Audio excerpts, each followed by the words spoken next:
nagmamahal sa'yo kundi silang dalawa? Sino ang nagmamalasakit? Ang iyong ama't ina.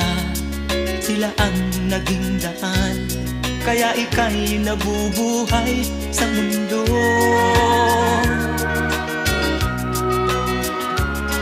Ano man ang mangyari, hindi sila magbabago.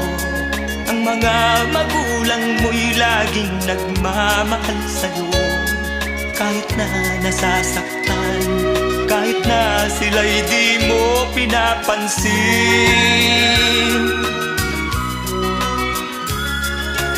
Kung nalalaman mo lang mga hirap